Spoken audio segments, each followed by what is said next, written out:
يا الله يا رحمن حقق أمانينا وفقنا في كل آن في مساعينا۔ پیارے ناظرین، آج کی اس ویڈیو میں ہم آپ کے سامنے حضرت امام حسین تاجدار کربلا رضی اللہ تعالی عنہ کی شہادت کا واقعہ پیش کرنے والے ہیں، لہٰذا آپ سبھی ناظرین سے گزارش ہے کہ آپ ویڈیو کو اینڈ تک ضرور دیکھیں۔ دوستو، 10 محرم الحرام کربلا کی سرزمین پر قیامت برپا ہے۔ خیمہ حسین کا ایک ایک شہزادہ اپنی جان خدا کی بارگاہ میں نچھاور کر چکا ہے۔ اب حضرت امام عالی مقام رضی اللہ تعالی عنہ کے خیمے میں ایک عابد بیمار کے سوا اور ایک حضرت امام حسین رضی اللہ تعالی عنہ کے علاوہ کوئی بھی موجود نہیں ہے۔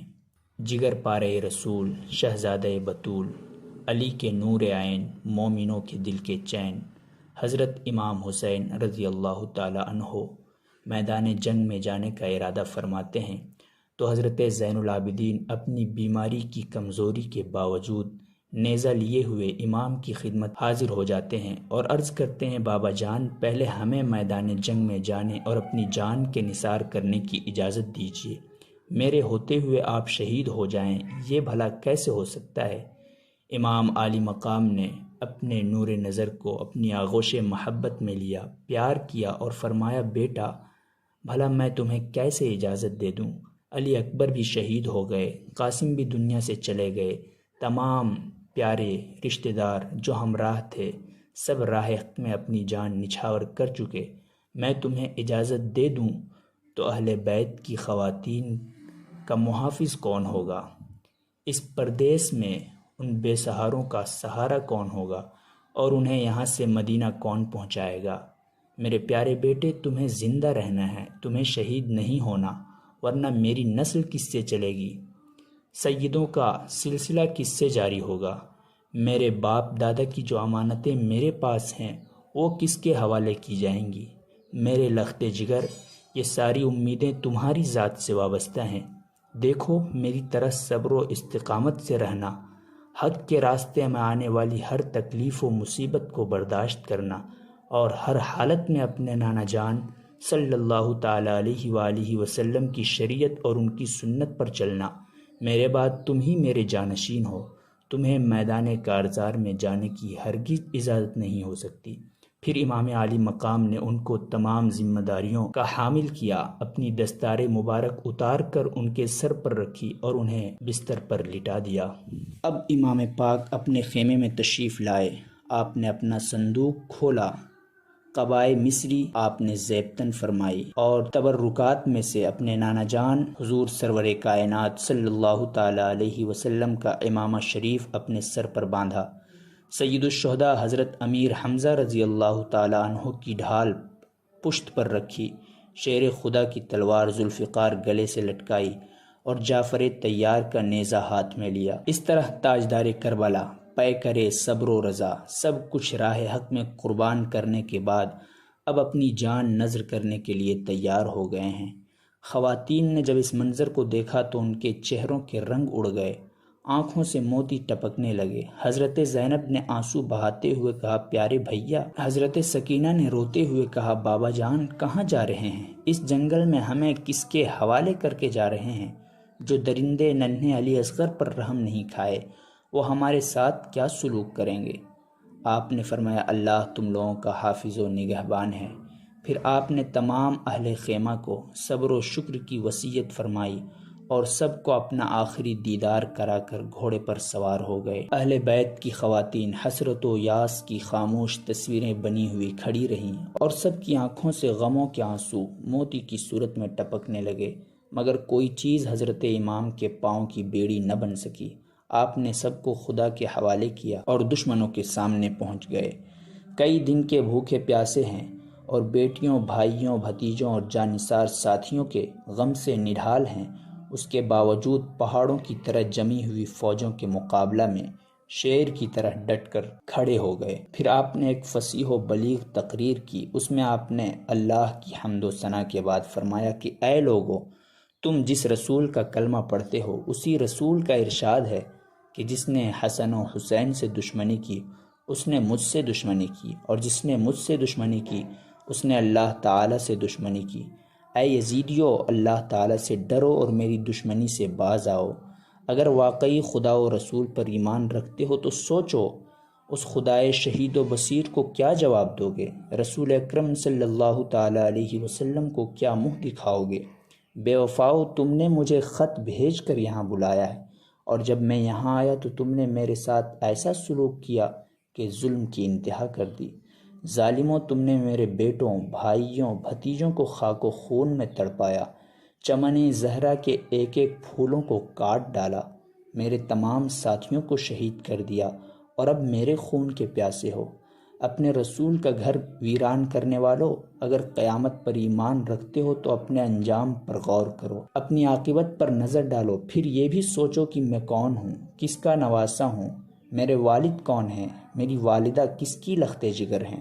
میں انہی فاطمہ زہرا کا فرزند ہوں جن کے پل صراط پر گزرتے وقت عرش سے آواز لگائی جائے گی کہ اے اہل محشر، اپنے سروں کو جھکا لو اور اپنی آنکھیں بند کر لو کہ حضرت خاتون جنت 70,000 حوروں کے ساتھ گزرنے والی ہیں۔ بے غیرتو، اب بھی وقت ہے، شرم سے کام لو اور میرے خون سے اپنے ہاتھوں کو رنگین نہ کرو۔ حضرت امام عالی مقام کی تقریر سن کر یزیدی لشکر کے بہت سے لوگ متاثر ہوئے اور ان کی آنکھوں سے آنسو جاری ہو گئے، لیکن شمر وغیرہ بدبخت خبیثوں نے کوئی اثر قبول نہ کیا، بلکہ جب انہوں نے اپنے سپاہیوں پر حضرت امام کی تقریر کا کچھ اثر دیکھا تو شور مچانا شروع کر دیا کہ آپ یا تو یزید کی بیعت کر لیں اور یا تو جنگ کے لیے تیار ہو جائیں، اس کے علاوہ ہم کچھ سننا نہیں چاہتے۔ امام نے فرمایا کہ اے بد باطنو، مجھے خوب معلوم ہے کہ تمہارے دلوں پر بد نصیبی کی مہر لگ چکی ہے اور تمہاری غیرت ایمانی مر چکی ہے، لیکن میں نے یہ تقریر صرف اتمام حجت کے لیے کی ہے، صرف اس لیے تاکہ تم یہ نہ کہہ سکو کہ ہم نے حق اور امام برحق کو نہیں پہچانا تھا۔ اللہ کا شکر ہے کہ میں نے تمہارا یہ عذر ختم کر دیا۔ اب رہا یزید کی بیعت کا سوال، تو یہ مجھ سے ہرگز نہیں ہو سکتا کہ میں باطل کے سامنے سر جھکا دوں، کیونکہ مرد حق باطل سے ہرگز خوف کھا سکتا نہیں، سر کٹا سکتا ہے لیکن سر جھکا سکتا نہیں۔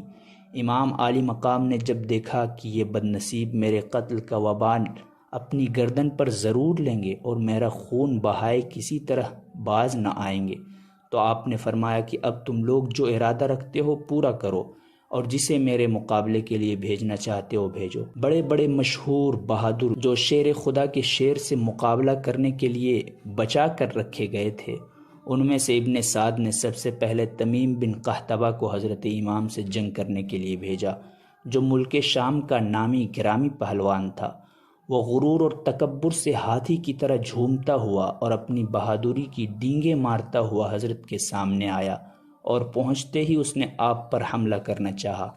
ابھی اس کا ہاتھ اٹھا ہی تھا کہ شیر خدا کے شیر نے ذوالفقار حیدری سے ایسا جنچا تلا وار کیا کہ اس کا سر جسم سے اڑ گیا اور اس کے گھمنڈ کو خاک و خون میں ملا کر رکھ دیا۔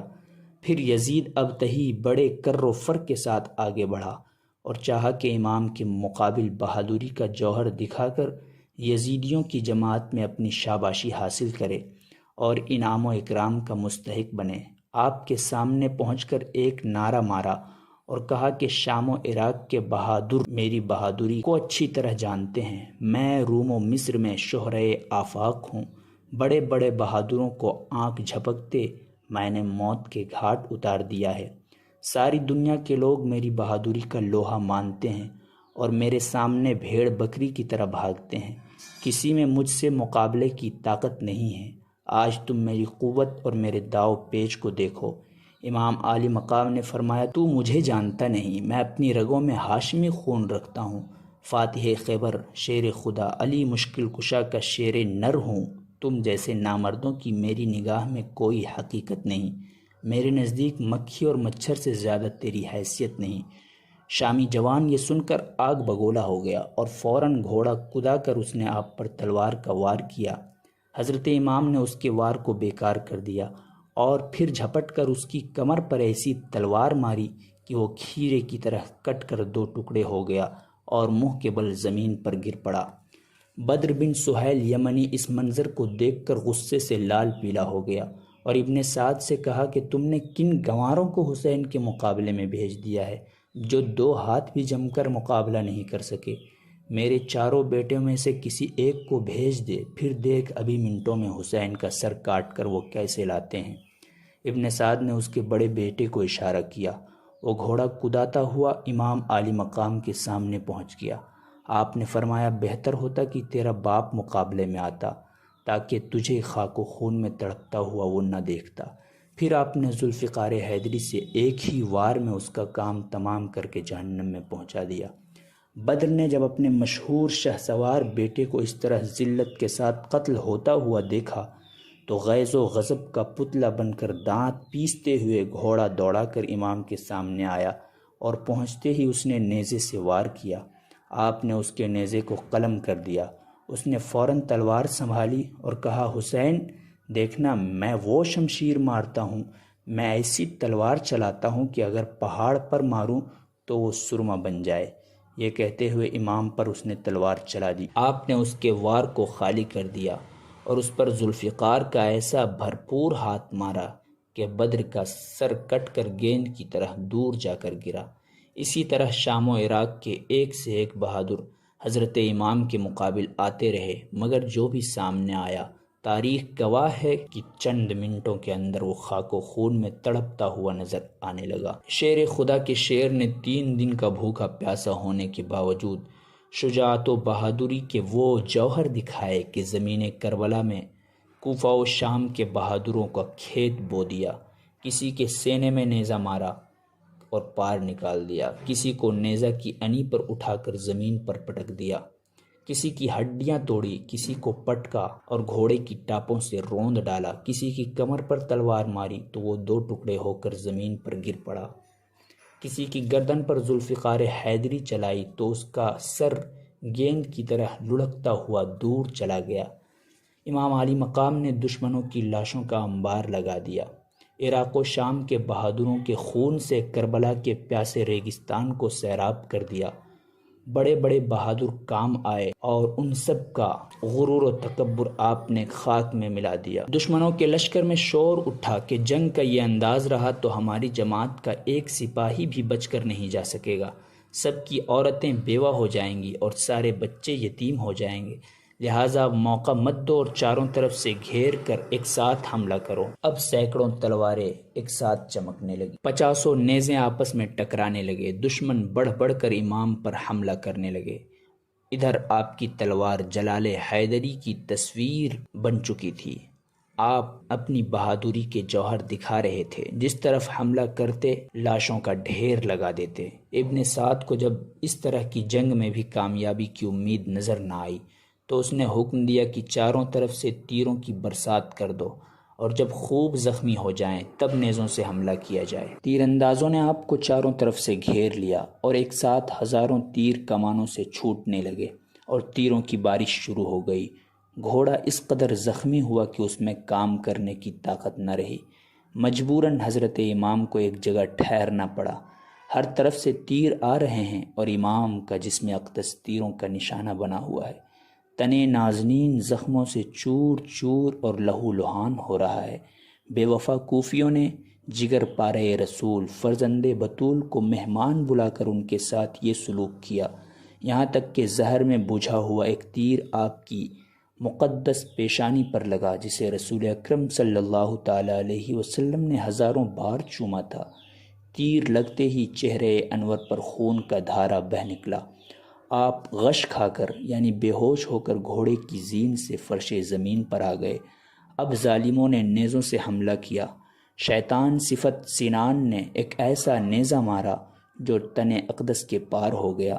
تیر اور نیزہ اور تلوار کے 72 زخم کھانے کے بعد آپ سجدے میں چلے آئے اور رب کی تسبیح و تہلیل اور سبحان ربی العالی، سبحان ربی العالی، سبحان ربی العالی کا ذکر کرتے ہوئے آپ نے اپنی جان اپنے خالق و مالک کے حوالے کر دی۔ یہ واقعہ، یہ حادثہ جس وقت ہوا آپ کی عمر مبارک 56 سال 5 ماہ 5 دن کی تھی۔ جمعہ کا دن اور 10 محرم کی تاریخ سن 61 ہجری کا سال تھا اور آپ نے جام شہادت نوش فرمائی۔ انا للہ و انا الیہ راجعون۔ اے حسین ابن علی تم پر سلام، نازش آل نبی تم پر سلام، لالا گوں لالا بدن لالا کفن، اے چمن اندر چمن اندر چمن۔ فخر کا دل میں دریچہ باز کرنا چاہیے، جن کا تو آقا ہے ان کو ناز کرنا چاہیے۔